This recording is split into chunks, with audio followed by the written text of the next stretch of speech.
दोस्तों, जीवन में कभी कभी ऐसी स्थिति आ जाती है जब हमारा सामना ऐसे व्यक्ति से हो जाता है जो हमसे कहीं ज़्यादा ताकतवर होता है।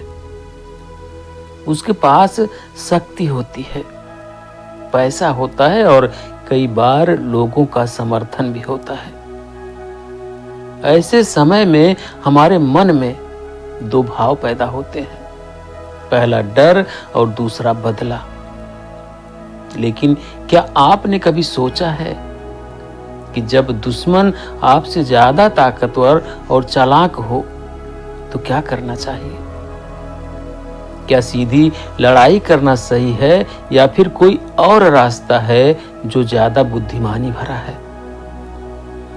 दोस्तों, बहुत समय पहले की बात है।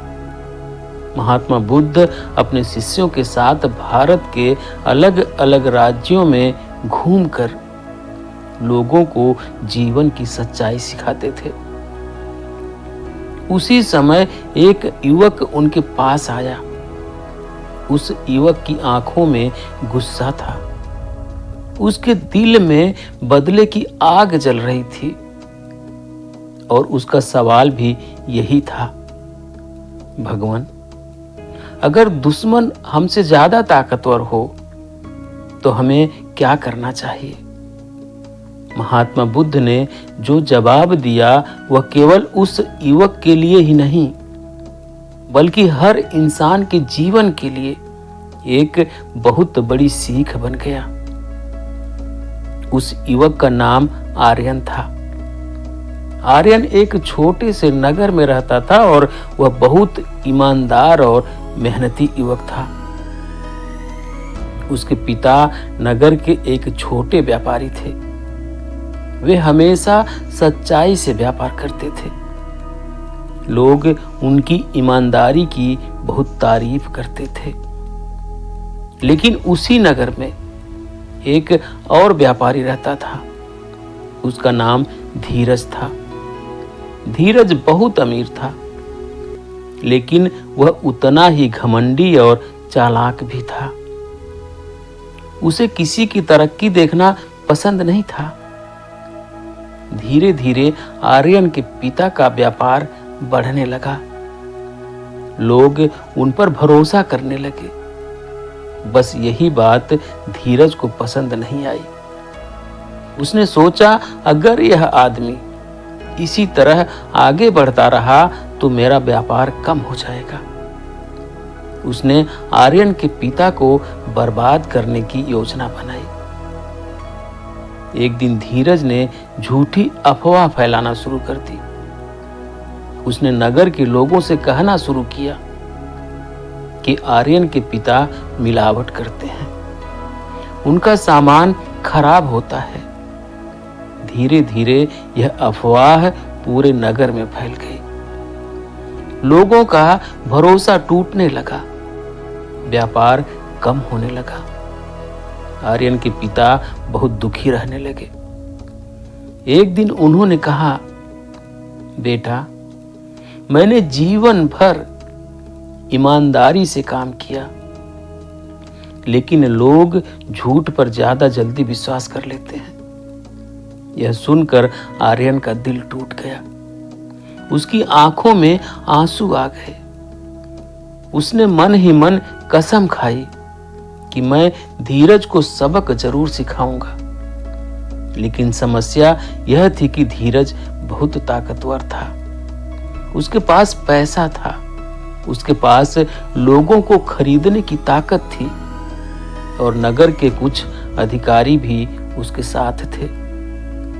आर्यन समझ नहीं पा रहा था कि क्या करे। एक दिन गांव के एक बूढ़े व्यक्ति ने आर्यन से कहा, अगर तुम्हें सच में समाधान चाहिए तो महान गुरु महात्मा बुद्ध से मिलो, वे तुम्हें सही रास्ता दिखाएंगे। आर्यन ने अगले ही दिन यात्रा शुरू कर दी। कई दिनों तक चलने के बाद वह उस स्थान पर पहुंचा जहां बुद्ध अपने शिष्यों के साथ रहते थे। वहां का वातावरण बहुत शांत था। पेड़ों से पंछियों की आवाज आ रही थी, ठंडी हवा बह रही थी और उस शांति के बीच महात्मा बुद्ध अपने शिष्यों को जीवन की गहरी बातें समझा रहे थे। आर्यन कुछ देर तक दूर खड़ा होकर सुनता रहा। फिर वह उनके पास गया। उसने हाथ जोड़कर कहा, भगवान, मेरे साथ अन्याय हुआ है। एक चालाक और ताकतवर व्यक्ति ने मेरे पिता को बदनाम कर दिया है। मैं उससे बदला लेना चाहता हूं, लेकिन वह मुझसे बहुत ज्यादा ताकतवर है। मैं क्या करूं? महात्मा बुद्ध की पहली चाल। महात्मा बुद्ध मुस्कुराए। उन्होंने शांत स्वर में कहा कि जब दुश्मन आपसे ज्यादा ताकतवर हो तो सबसे पहली चीज जो आपको करनी चाहिए वह है अपने क्रोध को नियंत्रित करना। आर्यन ने हैरानी से पूछा, क्रोध को नियंत्रित करना? लेकिन जिसने मेरे पिता को बर्बाद कर दिया, मैं उसे कैसे छोड़ दूं? महात्मा बुद्ध बोले, क्रोध में लिया गया निर्णय अक्सर गलत होता है। अगर तुम क्रोध में आकर लड़ाई करोगे तो वह तुम्हें आसानी से हरा देगा, लेकिन अगर तुम शांत रहोगे तो तुम्हारी बुद्धि सही रास्ता दिखाएगी। आर्यन धीरे धीरे समझने लगा। महात्मा बुद्ध ने आगे कहा, दूसरी चाल है अपने दुश्मन को समझना। हर शक्तिशाली व्यक्ति के अंदर कोई ना कोई कमजोरी जरूर होती है। अगर तुम उस कमजोरी को पहचान लेते हो तो तुम उससे ज्यादा मजबूत बन जाते हो। आर्यन ने पूछा, लेकिन मैं उसकी कमजोरी कैसे जान सकता हूं? महात्मा बुद्ध बोले, धैर्य रखो और ध्यान से देखो। जो व्यक्ति ध्यान से देखता है उसे सच्चाई दिखाई देने लगती है। और तीसरी चाल, सही समय का इंतजार। महात्मा बुद्ध ने तीसरी चाल समझाते हुए कहा, तीसरी और सबसे महत्वपूर्ण चीज है सही समय का इंतजार करना। अक्सर लोग जल्दबाजी में निर्णय ले लेते हैं। वे सोचते हैं कि जितनी जल्दी लड़ाई शुरू करेंगे उतनी जल्दी जीत हासिल करेंगे, लेकिन सच यह है कि जल्दबाजी में लिया गया निर्णय अक्सर नुकसान देता है।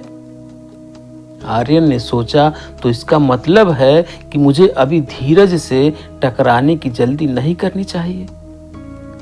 महात्मा बुद्ध मुस्कुराए और बोले, जब तक तुम खुद को मजबूत नहीं बना लेते और जब तक तुम्हारे पास पूरी जानकारी नहीं होती तब तक कदम मत उठाओ। सही समय आने पर एक छोटा सा कदम तुम्हें बड़ी जीत दिला सकता है। आर्यन ने यह बात अपने दिल में बसा ली और उसने तय किया कि वह जल्दबाजी नहीं करेगा। चौथी चाल, खुद को मजबूत बनाओ। महात्मा बुद्ध ने चौथी चाल बताई।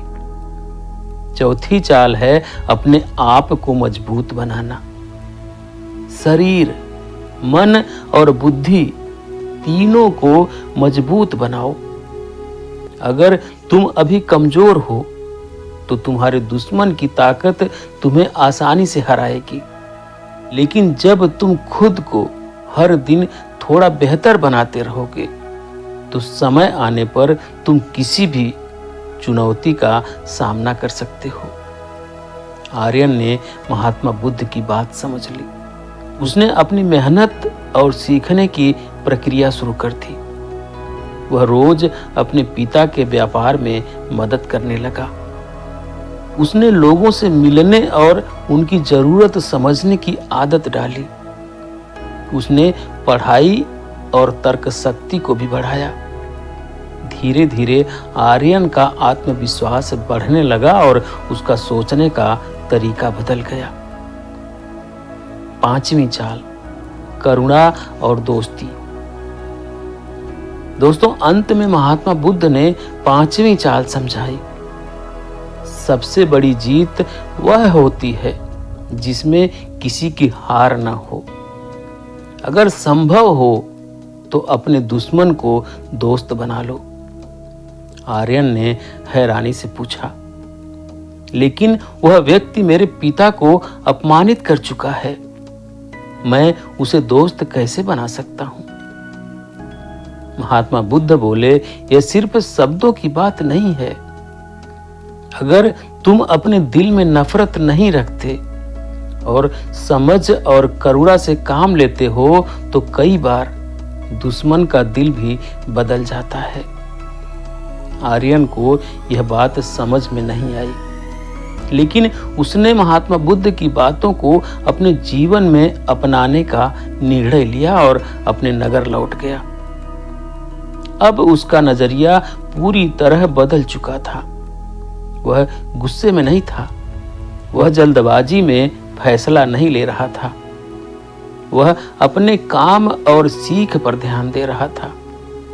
धीरे धीरे नगर के लोग उसकी मेहनत और ईमानदारी की तारीफ करने लगे। उसकी लोकप्रियता बढ़ने लगी।